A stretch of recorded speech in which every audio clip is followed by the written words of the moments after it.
we're on track. I don't know if anybody put this together, but we're on track to have 150,000 acres of solar inside the fence. Current figures. So, we can have a lot of sheep in this. Miss Allison Wickham, who is one of Virginia's great entrepreneurs, multi-vector, doing so many things, but I don't want to steal her thunder. Allison, tell us about yourself and maybe mention how you work with Food Shed Capital if you can. Hi, I'm Allison Wickham. I'm the founder of Siller Pollinator Company and also the multifaceted piece Dan's talking about, a partner in Thistle Rock Meat Company, which is a newly opened and fantastic and delicious, technically according to the State Farm Winery, but it is not wine, it's mead. So mead's made with honey, if you didn't know.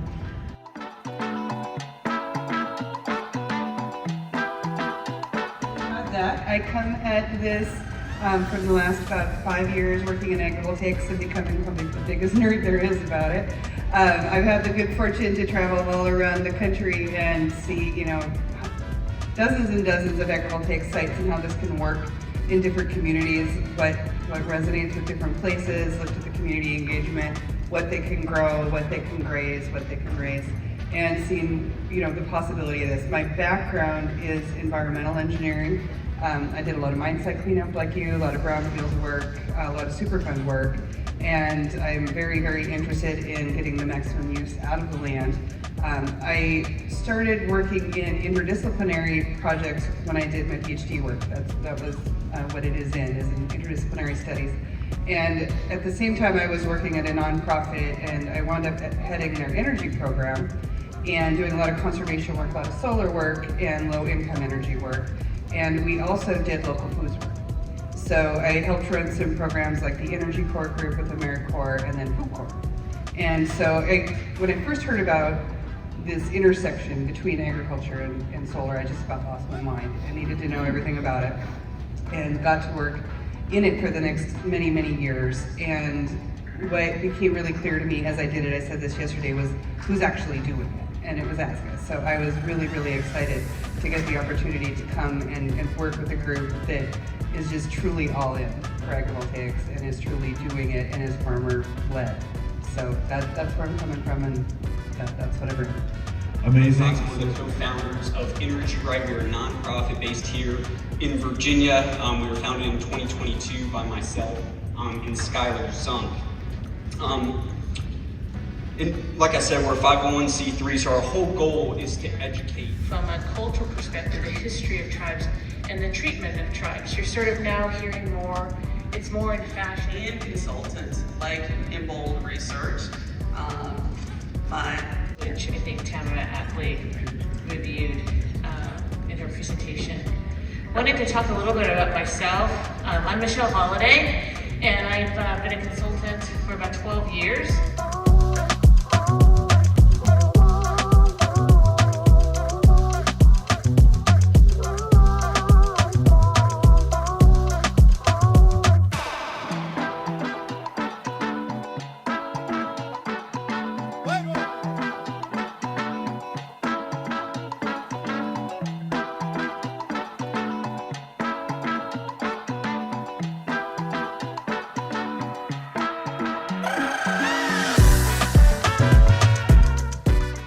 What to expect when you're expecting sheep on a solar site.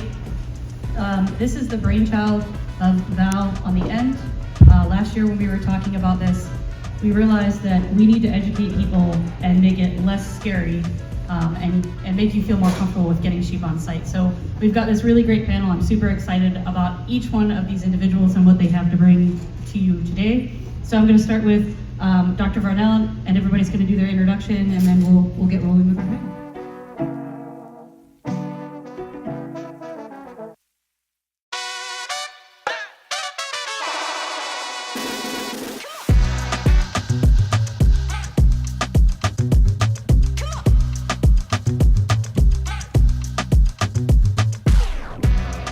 Share a little bit about Motivate before I get started. We strictly develop agrivoltaic projects, so we're kind of that developer that has kind of dipped all 10 of our toes into these unknown waters of agrivoltaics.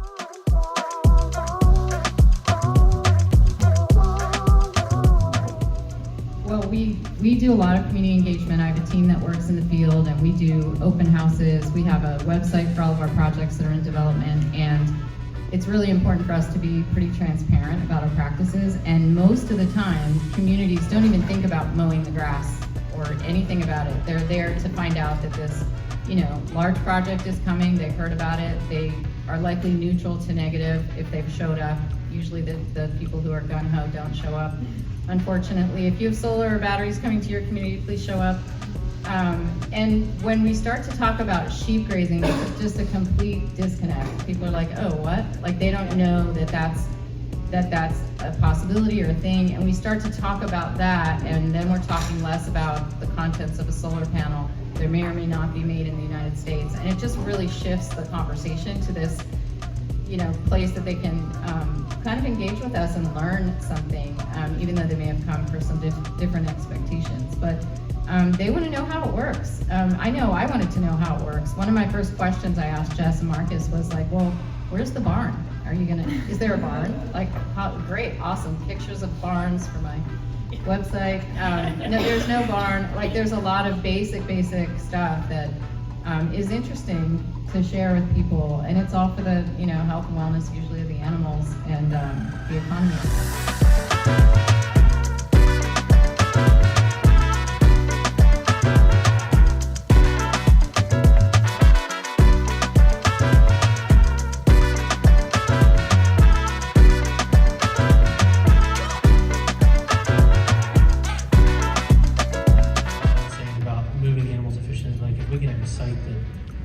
Sort of self-contained within the same complex, and we can walk the animals on foot. That makes a huge difference, even if we go on a public road.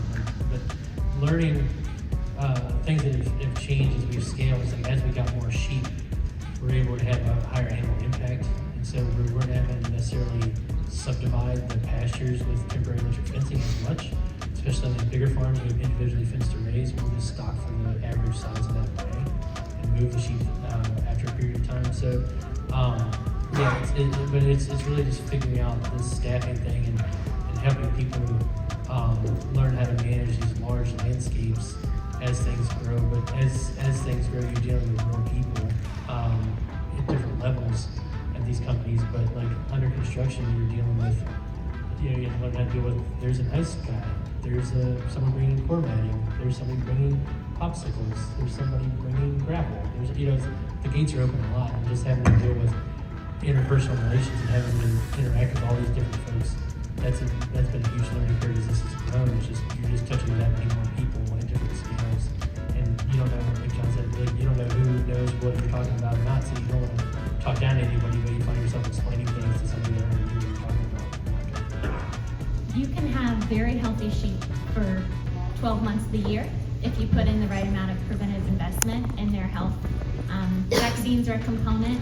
Breeding is a huge component. If there's any farmers in the room, you know the importance of genetics, and it takes time to build that flock that's completely adapted to your geography, your environment, your moisture levels in the soil, the pathogens that are natural in the soil or that may come and go.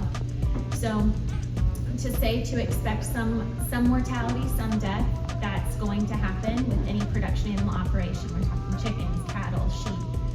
But it is certainly not inevitable on all sites at some extreme degree. With the appropriate protocols in place, the appropriate biosecurity, the timing, the seasonality, you can have really healthy animals most of the year. It takes working with professionals, with your veterinarian.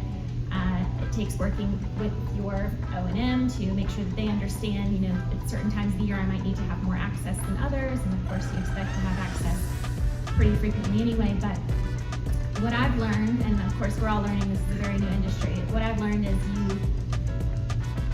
you can only manage so much as each of our roles and each of our components, and so I can provide best practices to these grazers, and then they have to take that from sometimes my best practices are economical, saying it might not be worth treating all of this particular disease state, or we need to invest in diagnosing to determine exactly what caused this particular outbreak or this level of mortality when we expect it to be much lower.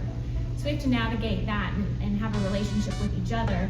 And as long as we're both on the same page, if the O&M or the public comes and says, why are, half of your flock limping?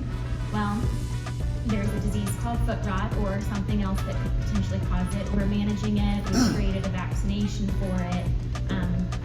You have all of these ways to explain and help educate the public or the owner or whomever on sheep health and welfare, rather than just saying, I want you to expect to see them die. I want you to expect to see them limp. That doesn't have to be the narrative.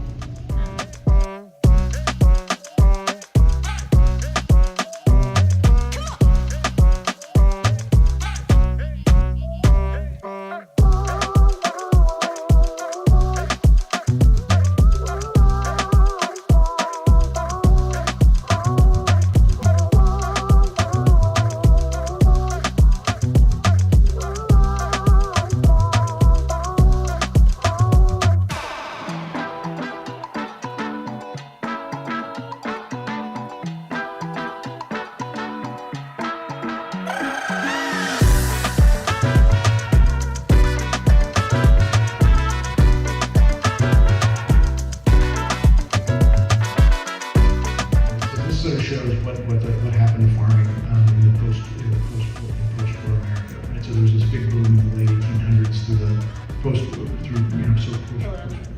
Thank you for coming. I'm Allison Wickham.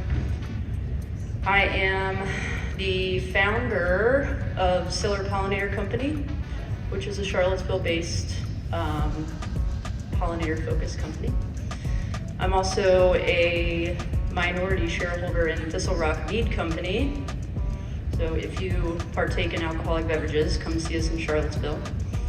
Mead is similar to wine, but instead of using grapes as the fermentable sugar, we're using honey. The most ancient of beverage, but it's not the same as what the Vikings were drinking. It has evolved since then, it turns out. So come see us, come check it out. I guess really, what's really interesting and the reason that we got down this path was Marcus and I are always thinking and trying to be forward thinking instead of like reactionary to what's happening. And as our flock grew, we were trying to figure out, well, what are we gonna do with all of them? And to a lot of people maybe don't know is the animals that are out on site are your ewes and your rams that you don't keep for breeding, what are you gonna do with them? And so we're like,